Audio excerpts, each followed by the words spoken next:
Baik, sekarang lihat baik-baik. Apa itu ikhlas? Ini dulu. Banyak sekarang orang mengatakan ikhlas. Bahkan di lisannya berkata, saya ikhlas, Ustaz. Padahal apa yang ia tunjukkan menunjukkan bahwa ia tidak ikhlas. Dan tidak sedikit orang mengatakan ikhlas tapi tidak paham apa yang disebut dengan ikhlas. Kata ikhlas asalnya dari kata khalas, khalasa. Akar kata utamanya. Das ya? Akar kata utamanya khalasa. Orangnya di sini disebut dengan khalis. Saya tuliskan dulu. Atau saya geser ini ke samping kiri supaya lebih mudah.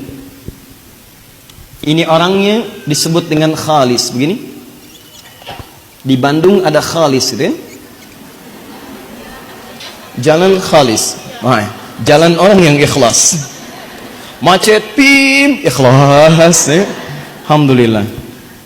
Khalasa. Kemudian ditambah hamzah depannya, tambah hamzah gini. Khalasa ditambah hamzah, nanti saya jelaskan. Seperti ini. Sifatnya kalau jadi sifat harokat hamzah yang fathah ini turunkan jadi kasrah begini. Ini. Kemudian masukkan kalimatnya, lamnya tambah alif begini. Seperti ini, nanti saya jelaskan. Orangnya berubah dari khalis jadi mukhlis namanya.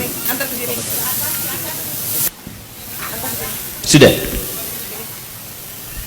Nah, sekarang perhatikan baik-baik, pelan-pelan saya coba uraikan. Khalasa. Akar utama kata ikhlas itu dari kata khalas. Khalas itu adalah asalnya sesuatu yang bening, yang tidak bercampur dengan apapun. Bening, bersih. Misal sekarang saya ada air bening misalnya, bukan air putih ya. Kalau air putih sudah saya isi dengan warna putih, susu dimasukkan yang putih, air putih. Jadi bening, tidak ada campurannya.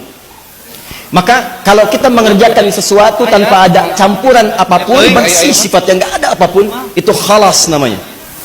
Misal kalau ada mah terpalang, kalau nggak, nah contoh tuh, ya. Bersih, nggak ada apapun, tiba-tiba ada suara. Nah sekarang lihat sini.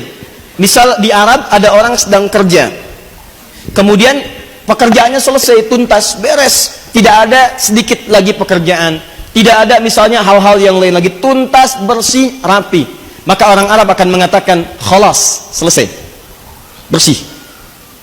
Misal ibu nyapu, bersih, tidak ada kotoran, nggak ada apa-apa lagi, ibu katakan khalas, beres. Paham sampai sini? Ini asal kata khalas artinya sesuatu yang bersih, bening, tidak ada campuran apapun. Kalau itu dibentuk misalnya menjadi subjek atau benda tertentu yang disebutkan bersih, bening, tidak ada campurannya, maka berubah nama dari khalas jadi khalis. Misal di dalam perut hewan, ternak, sapi misalnya, di situ ada 3 jalur utama. Jalur untuk darah, jalur untuk kotoran, di tengah-tengahnya jalur untuk air susunya. Yang menarik, darah tidak mencampur ke sini, kotoran pun tidak bercampur ke sini, bersih aja. Maka oleh Al-Quran diistilahkanlah air susu binatang ini, baik sapi ataupun yang lainnya, dengan khalis, ya, khalis, bersih, bening, tidak bercampur dengan bagian-bagian ini. Buka Quran surah 16 ayat 66. Labanan khalisan, labanan khalisan. Dari perut binatang ternak itu diperas, tiba-tiba kok bisa yang keluar itu air susu yang bersihnya, kotorannya nggak ada, darahnya nggak keluar, jadi tidak ada campuran di dalamnya. Anda bisa kemudian keluarlah air susu yang bening. Disebutlah dengan susu murni. Kenapa disebut murni? Karena tidak ada campuran-campuran yang lainnya yang dicampurkan ke dalam air susu yang telah keluar ini. Paham? Baik. Jadi kalau ada orang disebut khalis, dinamakan dengan khalis, artinya diharapkan orang itu bersih, tidak tercampur dengan kotoran-kotoran kehidupan. Jadi kalau bicara, kata-katanya bening. Kalau menatap, tatapannya pada yang baik-baik. Kalau melangkah, langkahnya pada yang baik-baik. Jadi kalau ada orang namanya khalis, tapi berperilaku kotor dalam kehidupannya, ada yang kurang tepat dengan penamaannya. Paham sampai sini? Baik. Saya alhamdulillah Ustaz Khalid, saya tidak begitu, alhamdulillah, tidak seperti ibu itu tuh. Sama. Baik. Ini mic-nya belum khalis, ya. Yang ini khalas. Alhamdulillah. Gampang ya? Sekarang kalau kita punya campuran sesuatu, lalu kita keluarkan campuran yang kotornya sehingga tersisa yang bersih-bersihnya. Contoh, saya punya air yang bening, tiba-tiba, misal, mohon maaf, masuk pasir ke sini, jadi kotor, keruh. Saya ingin keluarkan pasirnya, saya saring lagi, sehingga yang tersisa cuma beningnya saja, bersih. Tidak ada campurannya, bersih saya harapkan. Maka dalam ilmu sharaf, di cabang bahasa Arab, itu tambahkan hamzah di depan asal kalimatnya. Khalasa, gini. Tambahkan hamzah di depannya seperti ini. Kalau hamzah sudah ditambahkan, maka harakatnya itu umumnya selalu fathah begini. Dari mana fathah ini pindah dari sini ke sini? Karena ini dipindahkan, maka hilang kemudian harakat fathahnya menjadi sukun, mati begini. Sukun. Selesai. Di sukun apa artinya? Sukun itu tenang, mati, bulat, sukun. Ya, saya pernah main ke Garut, tiba-tiba dihidangkan ya satu masakan makanan, Ustaz, ini buah sukun, masya Allah. Saya bilang Pak, ini bukan, ini fathah.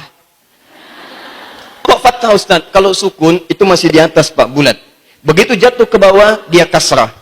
Karena Bapak sudah goreng, kemudian Bapak buka-buka dia terbuka, dia fathah. Oh gitu ya Ustaz. Iya. Dia kembali ke dapur pada istrinya, dia katakan, "Ma, ini bukan buah sukun," kata Ustaz. "Apa?" "Fathah." Sudahlah. Ini ya. Maka berubah kalimatnya dari khalasa jadi akhlasa. Akhlasa itu usaha untuk menghilangkan semua campuran yang mengotori sesuatu yang bening sehingga tersisa yang bagusnya saja. Yang beningnya saja. Nah, kalau kemudian itu dijadikan kata sifat, jadi sesuatu yang bening, yang terlepas dari kotoran-kotoran, atau usaha untuk membeningkan sesuatu, sehingga lepas dari kotoran yang mengotori, maka sifatnya berubah dari kata akhlasa menjadi ikhlas namanya. Ini. Jadi ikhlas itu asalnya adalah upaya atau usaha untuk melepaskan atau menghilangkan segala campuran-campuran atau hal-hal kotor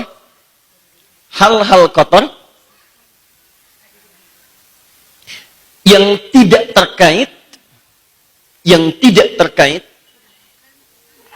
alhamdulillah dengan esensi